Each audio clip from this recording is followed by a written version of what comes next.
Homeowners Association for inviting me. It's such an honor, and I've had so much fun over the last day and a half here. And I hope to learn more about the Packards from you people. Lakewood has a different story, and then we have in Warren. And I'm really looking forward to talking to you after the presentation. We do have a lot to cover. It's kind of a timeline for the Packard history. And so let us begin. I'm going to step off to the side here so I won't block anybody's view if it works. Okay, Mary, dim the lights. Maybe a little more. Can everybody see the screen? Fine. Whoop. Already we had a problem. the first slide. We're talking about the Packard brothers. But you really can't talk about the Packard brothers unless you know about their family. James Ward Packard, he was the creative, inventive brother. His older brother, William Dowd Packard, was the business-minded Packard. And you'll see through this presentation how each one had a special role. This is Warren Packard, their father, and he was quite the entrepreneur. And he was came to Warren at the age of about 17 years old, worked in an uncle's hardware store, and he learned the hardware business. And one of the stories I like to tell about Mr. Packard is that every Saturday he was to take a team of horses over to Niles from Warren, that's about a 9-mile trip, and buy iron products for the hardware store.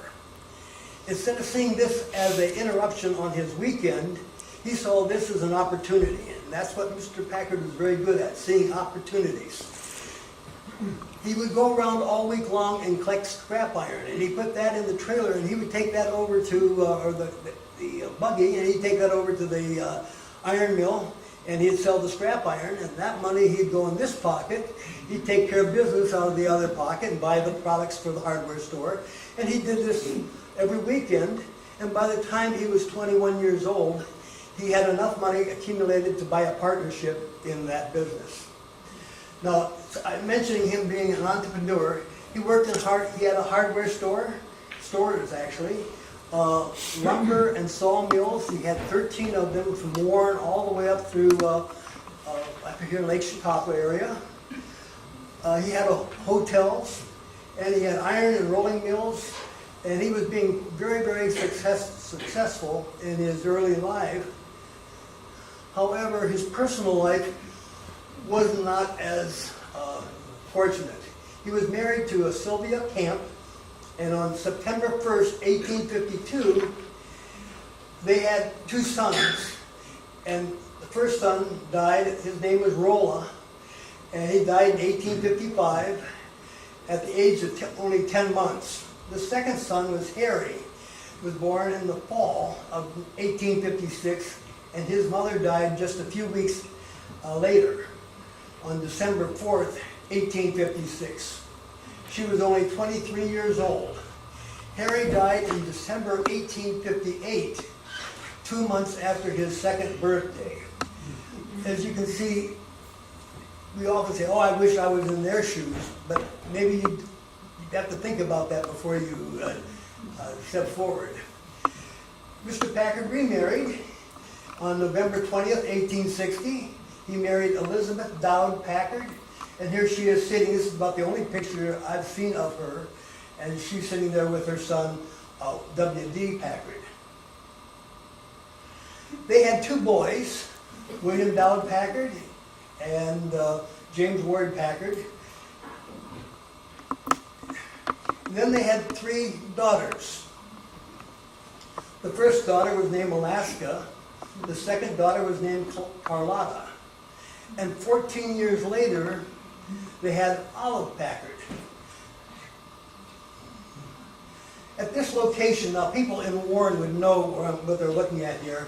It's a corner of East Market Street and Elm Road, and it's right across from what is called the Sunrise Inn, and it's a kind of a gathering place, and everybody in Warren goes there for pizza, and at the corner across the street is where the Packards built their first home in 1860. This is the courthouse square, and they built their second home just to the right on this side over here on Park Avenue. And that's where the two daughters were born. The two sons were born at the earlier house. And this courthouse, it burned down in 1895. This is what our courthouse square would have looked like in 1895. This is right behind the courthouse on High Street, and this is their final mansion, or the mansion in Warren, Ohio, for the Packard's mother and father. And this was a very, very beautiful home. In 1874, now I mentioned 1872 they built the mansion. 1874, and I believe because they had the sawmills up here, they saw the area and fell in love with the Chautauqua area. They bought this hotel, and it was owned by another individual, and then they bought it and added on to it, and it became a grand hotel. It's called the Lakeview House. And I'm sure many of you may have heard and maybe have pictures of that also. The boys learned from their father, and I say that because he had them working from a very early age. W.D. learned how to do the bookkeeping, and he not only kept the books for the hardware store, he also kept the books for the hotel. He kept the books for the hardware, or not hardware, but the sawmills. He was quite a busy young man. James Ward, he learned about all the tools. And I mentioned he was the mechanical creative brother. And he worked in the hardware store, and he knew all the tools and how to work, how to use them. Later they sold newspapers. They also printed and sold ads. And I have to explain what that's about. They had a toy cast iron printer.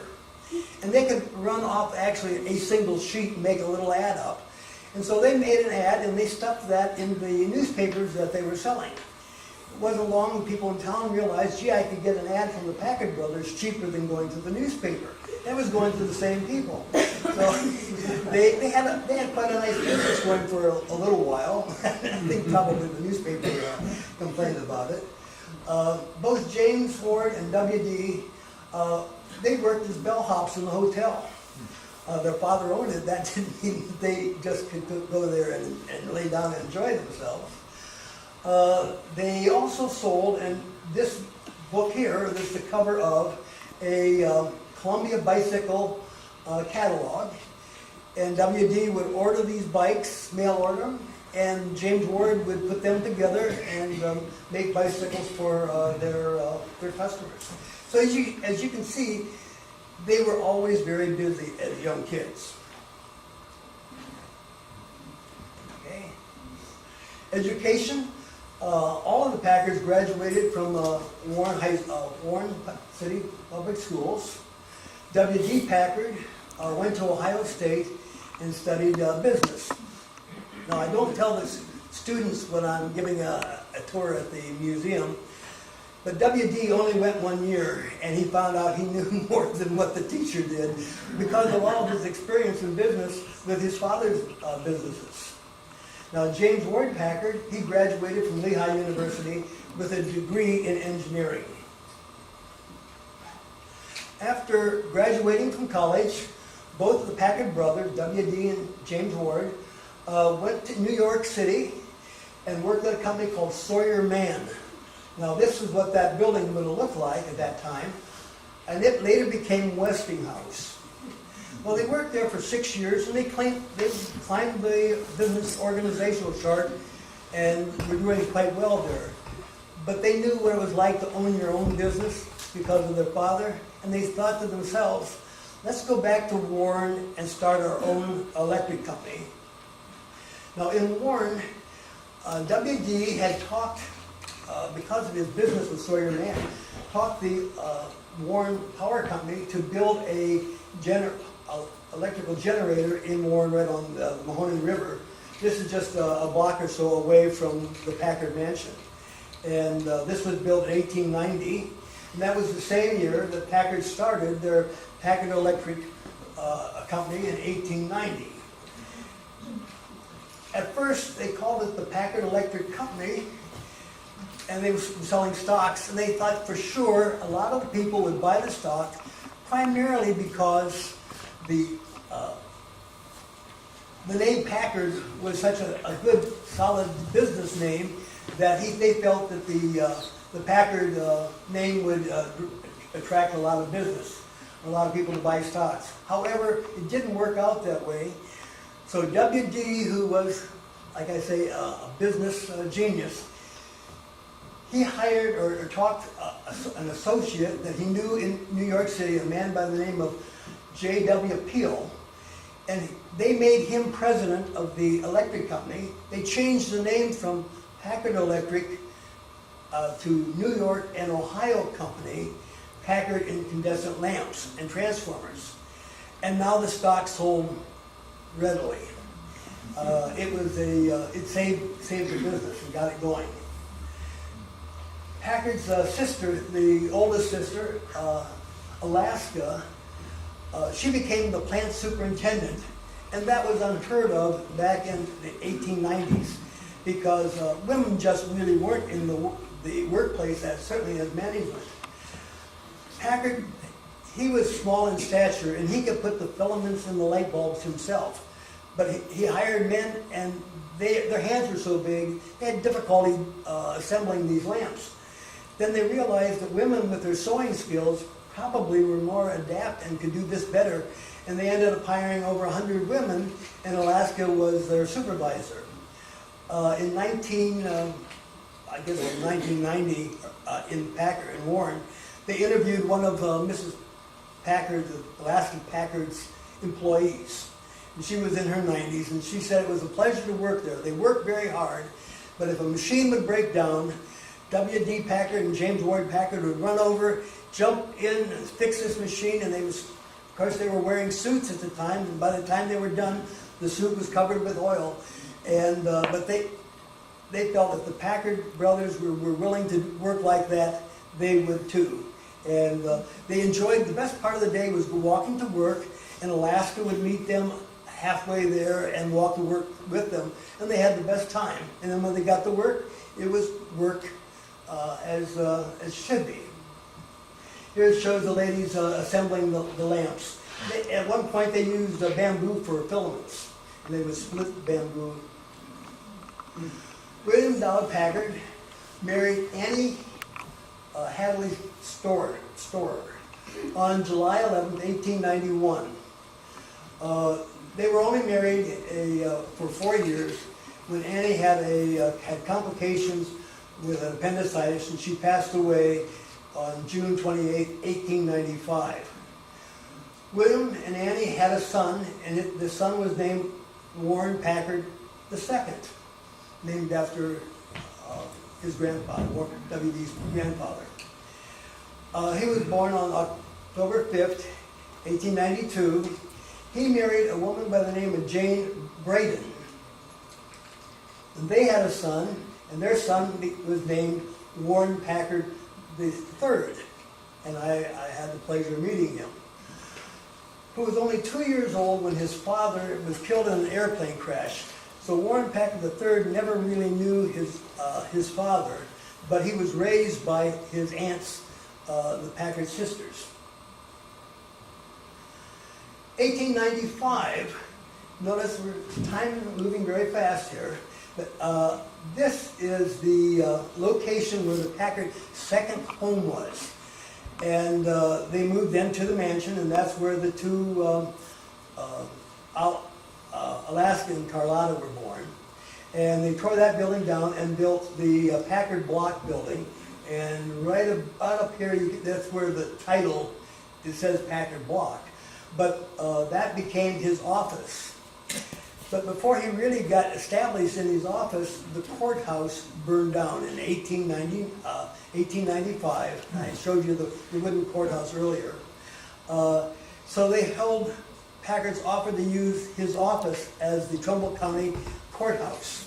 So for the first 2 years while they were building the new courthouse, Packard's office was the Trumbull County courthouse. At the same time, Packards would come up to Lake Chautauqua, and they had summer cottages here. And this is Mr. Packard on his launch, the Carlotta. He named it after his sister out here on Lake Chautauqua. Here's Olive and Carlotta on the lake, and look like they're enjoying themselves. Now, this picture here is W.D. Packard with his sister, Olive Carlotta in Alaska. And this is Sierra 1897. And the reason I say I'm identifying it at that time, this building here in the background is the new courthouse being built. And there's a lot of these signs across here that they had the construction area blocked off. And of course, back then they used that space as advertising space. On the sign here it says Racket Store, and people in Warren would know the Racket Store. They would be right in front of their Packard mansion where they're standing here. Just looking out across from the Packard mansion, there was a Civil War monument. James Ward took this photograph, and he took it of a 1897 Winton automobile. And it's going around giving a demonstration. James Ward was so fascinated by the car, he bought one in 1898. And this looks like it's very similar to the car that he bought. We've all heard the stories possibly that James Ward was, after he got home with his car, he had a lot of problems with it. And he, being an engineer, tore the car all apart to see how he could improve on it. And went back to Mr. Winton and told Mr. Winton, you know, if you did this, this, and this, you'd have a darn good car. Well, and Mr. Winton felt he already had a darn good car and told Mr. Packard, why don't you build your own if you could build a better one? This man here, his name is George Weiss. George Weiss was a good friend of Mr. Packard, and George Weiss had a Winton actually before Mr. Packard did. In fact, he bought Winton stock and was quite pleased with it. And then when Mr. Packard was having problems with his car, he overheard the suggestions, or knew what the suggestions were, due to conversations W.D. had, or James Ward had with him. And he thought those suggestions, unlike Mr. Winton, made a lot of sense. And he said to the Packards, he wrote them a letter saying that if you guys build a car, and I like what I see, I would invest money in your automobile. This is downtown Warren as it would have looked in 1897. On November 7th, 1897, they brought out the first, this is their first car. George Weiss is standing here, and he hired a photographer to take some pictures of the car. James Ward is sitting in the car. W.D. is in the gray suit. The first employee here, his name is William Hatcher, and every time Mr. Packard had a problem with his Winton, Mr. Winton would send William Hatcher down to fix it.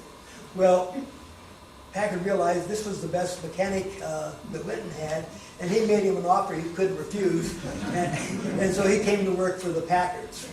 The man here in the end here, him and his wife, his name is George Blackmore, and he started the first Packard dealership. Go here. Yeah. You can see a little better view of those people. Oh, by the way, there's a dog tied here. That's my dog. I painted the picture, so I thought I could put my dog. However, Mr. Packard did have a dog. Our dog was a Sheltie, a miniature collie. Mr. Packard had a border collie, and it got his paw caught in the chain. And Mr. Packard was very disappointed because the dog got hurt quite seriously. And he threw a tarp over the car and says, that's it, I'm not going to build a car that's going to hurt my dog.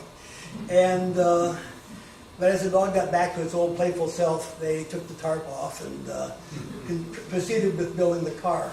The old saying, going to the dogs, probably would apply here in Warren. I want to give special thanks to Terry Martin here. He was the one who actually restored this car here and wrote a book about the Packard family and the Packard Automobile Company. Here in the center is Warren Packard III, and he was very active with our museum getting it started. And the man on the side here, on the left, is, on the right, is Roger White, and his grandfather was George Weiss. They changed, Americanized Weiss to White in later years. This is a photograph that Mr. Weiss had taken at that time, and that was on November 7th, 1899. There are other pictures of number one, but when it has the light on it, you know that it was taken on the day that they had it introduced it. The light, if you go to crank the car, there's a hole here, and you crank it around, the light gets in the way of the crank. So the lights were only on the car one day. They took the lights off, but it was all dressed up for the car show, you know. This is the plant that the Packards wanted to build in Warren. It's called the Ohio Automobile Plant. Again, you had bought the very first car, you had bought it from the Weiss Packard Association. Then it became the Ohio Automobile Company. And I believe 1902, it then became the Packard Motor Car Company. This is a couple of pictures of the cars that they were building. Notice 1900, they had a Model C that had a steering wheel. Packard was the first company to have first American company to have a steering wheel. This is one of the first ads, and it was called the Horseless Age magazine. And here's a picture of 5 Packard's different models. I contend when they made a new car, they had a new model. But the last 2 models over here, they have steering wheels. The first 3 have tillers. They advertised and promoted their cars in the Madison Square Garden Auto Show in 1901. Here they are demonstrating in 1902 Packard in New York. George Weiss was quite the salesman, and this is George sitting back here in the car. A man by the name of Henry Bourne Joy. And he was a wealthy businessman from Detroit. And he bought a Packard, and he loved it so well that he decided that he would buy the company. Well, Packard wouldn't sell him the company, but they would sell him stock in the company. And Henry, like I say, Henry Joy was very wealthy. His father owned the railroads. Mr. Packard made quite a bit of money making railroad ties. There's always someone with more money than you have.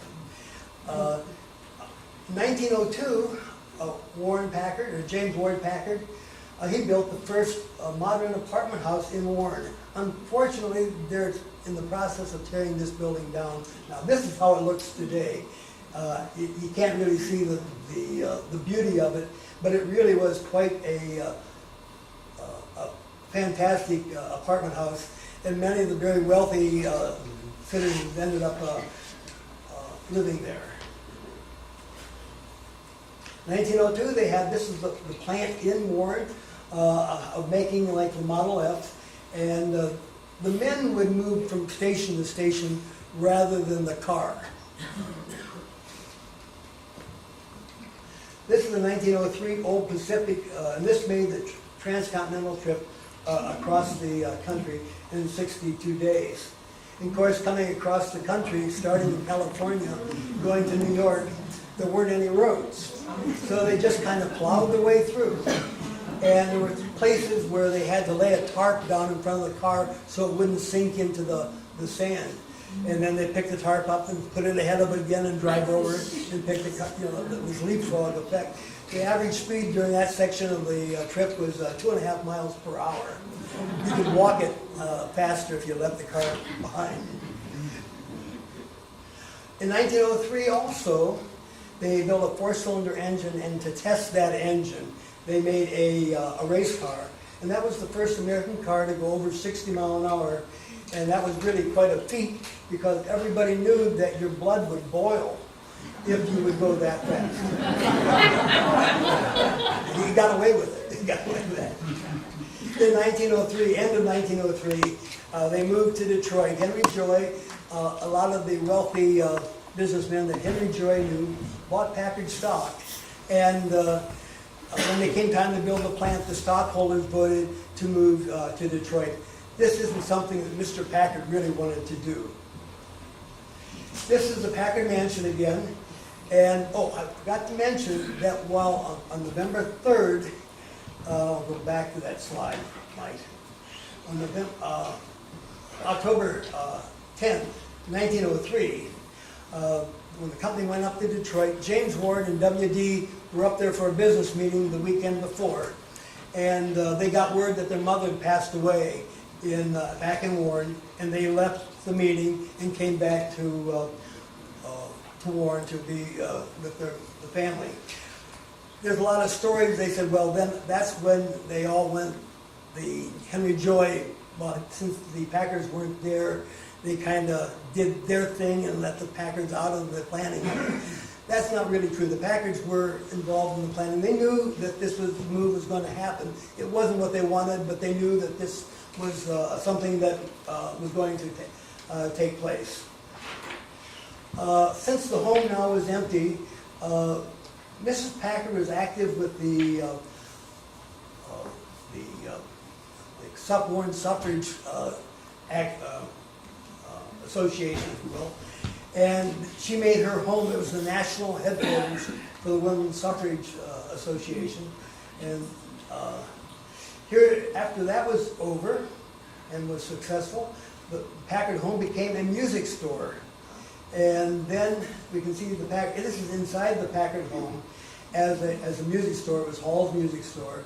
And you can see the pianos here. And this would have been one of their sitting rooms. This is a later picture, and just before, this is the Packard home. It has a long porch on it now. It became the Elks Club after the music store moved out. And the reason for it becoming an Elks Club is that Warren Packard was a longtime member of the Elks Club, and he wished that to happen.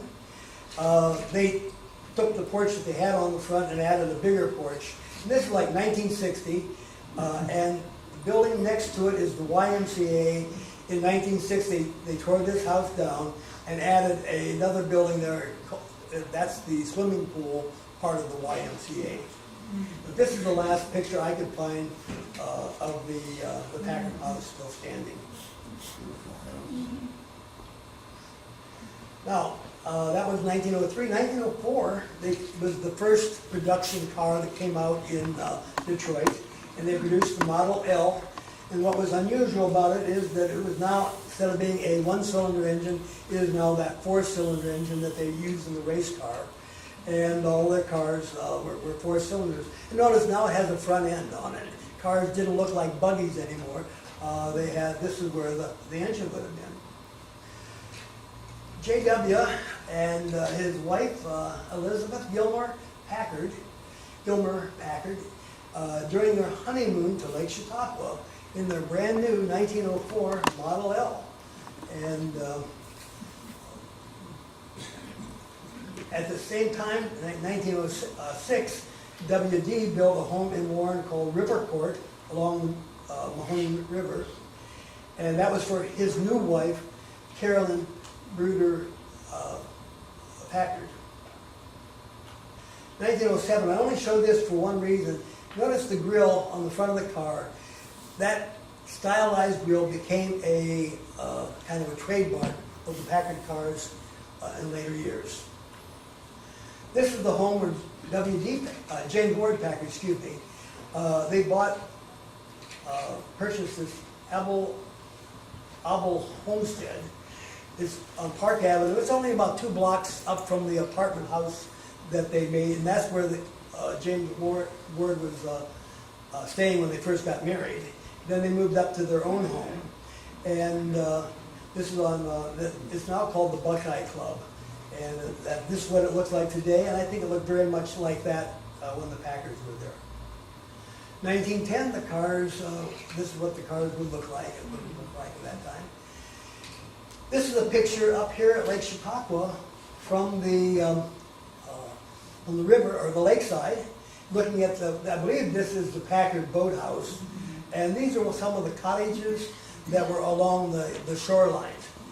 You may have seen this picture before. I just saw this for the first time day before yesterday, and I was excited about getting it. This is one of the cottages that were moved from the shoreline to make room for the Packard Mansion. And the people here are a group from the Packard Museum. We took a bus trip up here, and we were being shown around. And I believe the next picture here is another one of the cottages that was moved to make room for the mansion on the front, so they had the beautiful view. And of course, 1912, this is the Warren Packard's home, the mansion there. This is a picture, and I say pretty as a postcard because it was a postcard that I scanned. And it's of Mrs. Packard's garden here in Lakewood, New York. It's beautiful. And here's Mrs. Packard in her rose garden here in Lakewood. And you can see how much she really did enjoy that. Again, our tour is coming through here. And at the time when we were here, this must have been 8 years ago, Mrs. Mary Blair was our tour guide, and it was such a pleasure to meet her for that trip. To give you an idea of what was happening, 1913, this is the year after the mansion was built, the Packards were really changing technology. It has a 6-cylinder engine in it now. They started off with a 1, now they're at 4 and 6. And this has a steering wheel on the, oh, I went the wrong button, excuse me. It has a steering wheel on the left-hand side. It has electric lights. It has key start. Technology was really moving quite nicely. However, the body style is pretty much the same. 1914, on the grounds of Lake Chautauqua Institute, this is W.D.'s home, and this is taken maybe 8 years ago when I was up here. Beautiful home. And this is W.D. at his home with his wife, Catherine, and his son, Warren Packard II. I mentioned later that he was killed at the age of 28 in an airplane crash. I brought this picture in here, and I enjoy showing this to the students going through the museum. I always thought this man here, Alvin McCauley, he later became the CEO of the Detroit operations, was at least 6 foot tall, and with his Texas hat on there. But no, he's only 5'6". Mr. Packard is only 5'1". We think of the Packards as being big people because they've accomplished so much. And I tell the students, you don't have to be big and beautiful to be successful. You do have to be smart, though. This is a 1916 Packard. Now we have a twin 6, that's a 12-cylinder engine. How technology is really moving along. This is an all-weather car now. And this is probably in Detroit, an upscale community. The war breaks out in 1917, and the Packard was going to support the war efforts. 1919, W.D. Packard built Packard Place, and this is a home very similar to the home that's in Chautauqua, on the campus there at Chautauqua. Mr. Packard was going blind, and he wanted a similar floor plan. However, I believe I heard figures that it cost $150,000 to build the one in Chautauqua. This one cost $75,000. So there was quite a bit of difference as far as the quality of the home. But he did want the familiar space. It later became the community hospital, and this is what it would look like today. 1919, the war's over. They had a Liberty engine, and that Liberty engine was, it was made for airplanes during World War I. And after the war was over, they still had quite a few of these engines left, and they did what any red-blooded American boy would do. They put it in on a race car, took it down to Daytona Beach and broke the land speed record of 149.9 miles per hour. And I always say that's without safety belts and helmets, goggles and a pair of gloves, and you're pretty much ready to go. This home here, 1924, 12 years later, this is the winter home, built very similar to, but not nearly as big as the one here in Lakewood. This is a beautiful area, wooded area, and this picture was taken recently, but the home it needs a lot of attention. This is Mrs. Gilmore's family picture. This was taken, I believe, on the 1923 Christmas picture. And it's Elizabeth Gilmore, her father, her brother, and her sister. The other woman over here is an aunt or a cousin, and the two kids are, one is the son of Elizabeth's brother, his name was Rowan, and the other is a Sumner. And of course the gentleman in the center, that's her father, that he was a judge in Warren, Ohio. Packard had 3 different styles of hood ornaments on their cars. And this was the most expensive. It's called the Adonis, and it cost $35 option. Not many people swung for the 35, so those are very rare. This is what it would look like actually on one of the classic cars. This one's called the Shovel Nose, and that's a very collectible car. It took longer to build the grill than it did the rest of the car, so they only made it 1 year. So if you find one, buy it. This is the front end of the 1934 Packard. It has the Goddess of Speed. That was probably one of the earlier, more popular hood ornaments. Notice here, I do like the shape of the fender, or the grill, and the shape of the headlight were all similar in design. This car was attention was paid to every aspect of that car. It really was a quality car. This is one of the cars, this is with that on the hood, that's the same car. Can you imagine what it would look like driving that down the road with that big long hood? Oh, there we are. And this is what the dash would look like. Even the radio had that same shape as the radiator would have. And then the third hood ornament was the swan or cormorant, and that was taken after the bird that's on top of the Packard family crest, and that's what that significance is of that. This is the Packard Darren, and of course that has the swan on front of it. This is a 1941 Packard.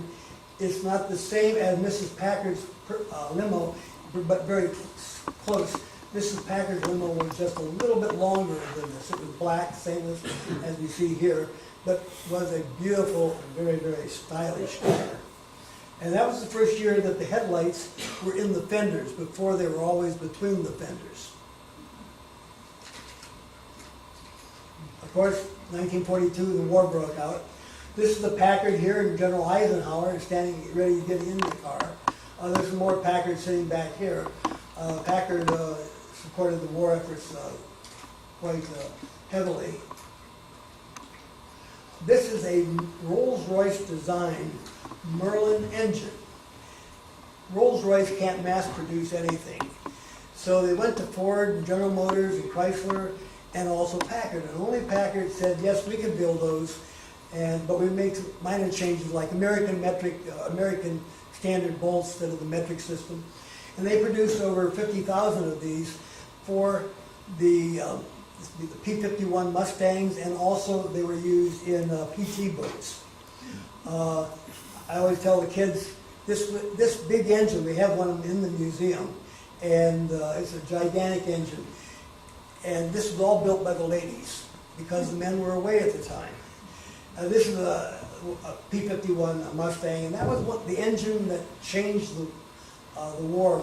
Now our fighters could escort the bombers all the way to their target. before the planes had to go about 3/4 of the way and they had to turn around and come back and let the bombers were on their own.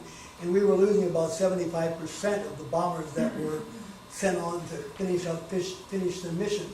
After the Mustang came along with the engine, its range was longer and it could follow all the way to the target. And they lost very few bombers after that. This is a PT boat. There were 3 of those engines in one PT boat. I think the whole Navy could water ski behind that. In 1948, this is the assembly plant in Detroit, making the brand new 1948 Packard. And they had their best year that year, 1948. They sold more Packards than any other year before. 1949, Cadillac came out with a different style. They started having fins, and the Packard, this was the second year for the Packard, the new Packard, like the same as the 58, and it now was old school, and Packard was having to play catch up. We went back to the drawing boards, of course. This is an ad, and I showed this mainly because 1927, this is, and Packard's ad before this, many people collected the Packard ads, but they always kind of focused on their customer as a high society, elegant. So Packard looked at the old ads, and in their 1953 ad, they came out and see how they kind of copied that same idea. In fact, they've improved it, but it's you're going back, looking at your roots, and trying to carry on. 1953, Packard came out with the Caribbean, and this was really a very, very nice car. Everybody loved it, except Cadillac came out, and now they had a wraparound windshield. Wow, that was the latest, greatest. And they had pointed like torpedoes on the bumpers, and a little French headlight over that, and they had a fin. Packard wasn't quite there with the Cadillac. They were always like 1 year behind. 1956, Packard had it all together. This is about as pretty a car as Packard could come up with. They had the, let me see, I'm getting my flash right here. The French headlights, the wraparound windows, the kind of the brake and lighted doorways, a hint of a fin, and with the bullet in those torpedo bumpers. It had it all. And so Packard 1957, this was the new model they wanted to produce. They went to the bank. The bank said, well, we're not sure. You lost the military contract now, the war was over, and 40% at one time was Packard's business with military. They merged with Studebaker in 53, and Studebaker was having some problems. And Packard had built a new plant, and it wasn't up to full production at that time. And the bank said, we just don't think we can cover you. And 1 week later, they were out of business.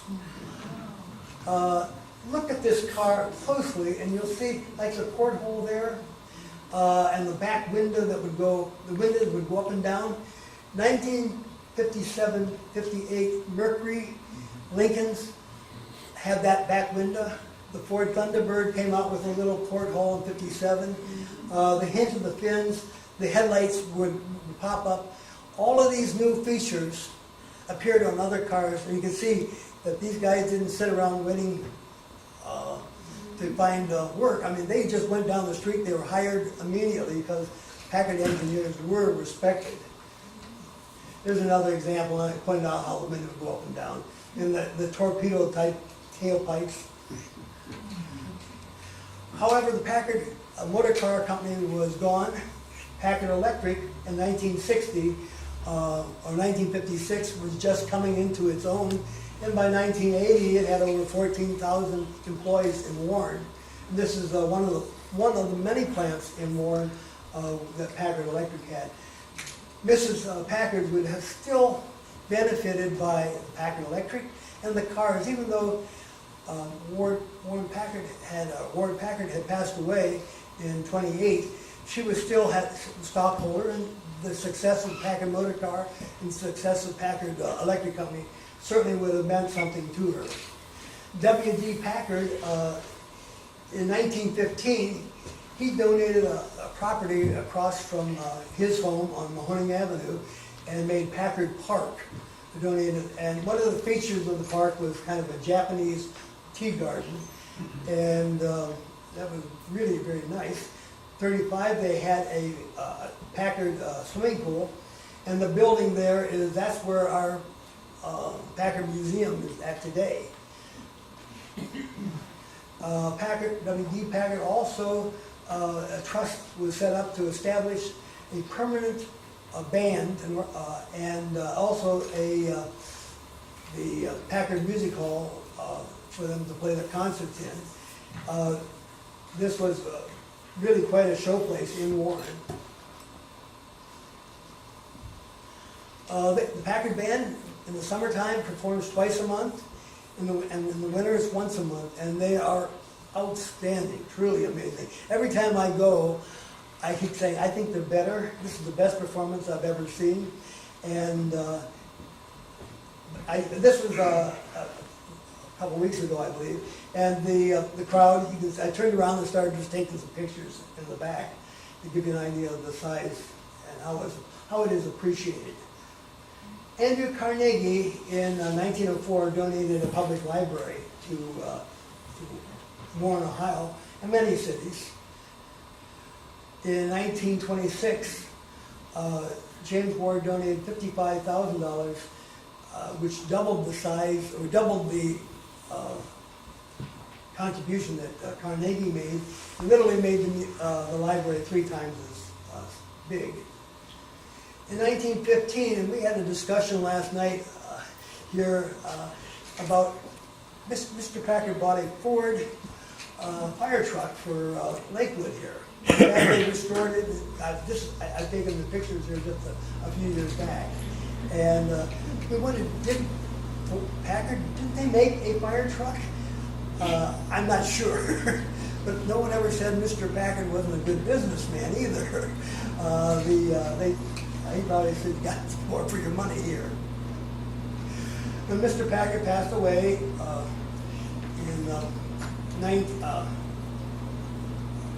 1928, this is the Packard and the Packard monument for him and Elizabeth Gilmore Packard. And what is interesting to me is right over here, that's the Gilmore family plot. So really, she's buried next to her parents. This is the Packard family plot. It's in the same cemetery, and many of the Packards are buried there. Warren Packard, the father, his first wife. Now, his second wife didn't want to be buried next to his first wife, so she wanted to be buried at her family's cemetery, and she was buried next to her mother.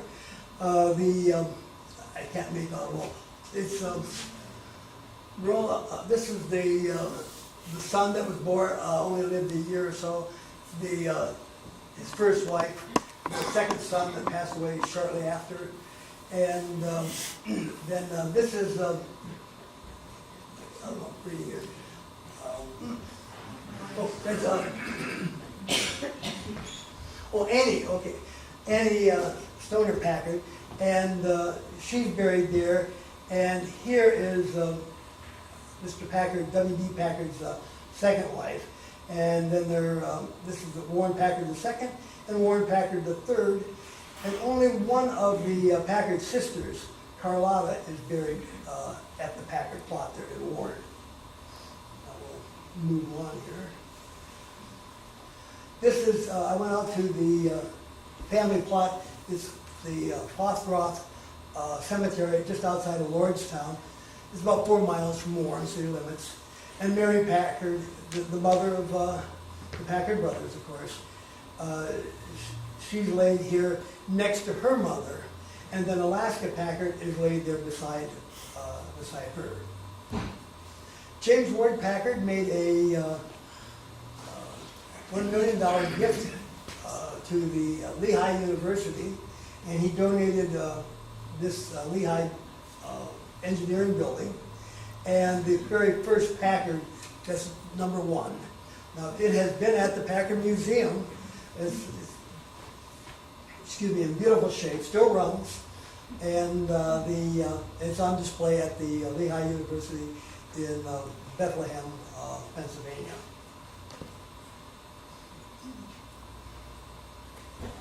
James Ward Packard and Elizabeth Gilmore Packard made some notable gifts. The Cleveland Clinic, $200,000 for medical research. They purchased the property for the first location and building for the Salvation Army in Warren. They donated a carillon for and stained glass windows for the Christ Episcopal Church in Warren in honor of his mother. Donated a grandfather clock, a suit of armor, and this is at the Warren Library. In 1928, now all of these were given before he passed away, but the books, he wouldn't want to part with those for a minute. And what they did were not donated to the museum, the public library, until after his passing. They donated $10,000 for chimes for the Methodist Episcopal Church here in Lakewood. Let's see here. After James Ward passed away in 1928, Elizabeth Packard, she lived until 1960.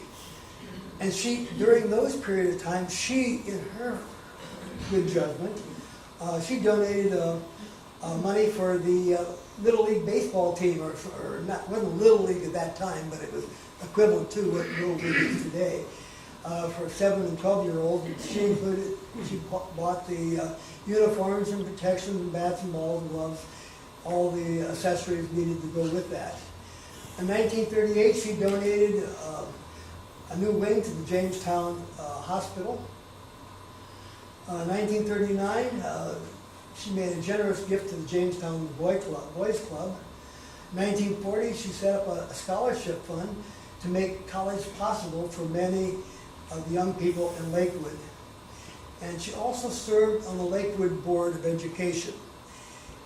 That meant a lot to me because it wasn't just giving her money, she gave of herself. And that tells me a little bit more about the person. In 1947, they donated the organ to the Lakewood Church. 1950, donated $10,000 for a new athletic field here in Lakewood for the high school. As you can see, they were very, very generous. Whoop. There we are. In 1949, at the 50th anniversary of the Packard automobile in Warren, there was a plaque mounted at that location where the first Packard was assembled. And the president of the Packard Motor Car Company at that time, Hugh J. Ferry, came to Warren to present this plaque. And he made a statement, and I ought to read this to you as a quote. Their father assumed a fortune. This was large enough, I believe, for the Packard brothers to have lived comfortably without ever making a lamp bulb, an electric cable, or an automobile. Instead, they chose to become capitalists in the best sense of the word. They risked their future and they invested their great energy in daring projects. They created opportunities for thousands of people. They built factories, schools, and hospitals. They helped change for the better the face and map not only of Warren and Detroit, but also of America and the world. All honor to the Packard brothers. We shall not soon see their likes again. And I might add, you could say hundreds of thousands of people were benefited by the Packard brothers. And I think this pretty much sums up what we feel about the Packards and their family. They really did give an awful lot to our community, and we have a lot to be thankful for. And it's just been a pleasure being here and presenting this presentation. Are there any questions you might have? I don't know what time it is. I think it's We have 11. time. Yes. I just want a little postscript. I'm Anthony Brown, a local historian. We had up there in 1950 that she donated the lights to Packard Field. Well, that was the newer field on Bentley Avenue. The field. Oh, okay. Actually, she donated lights in 1940 at the field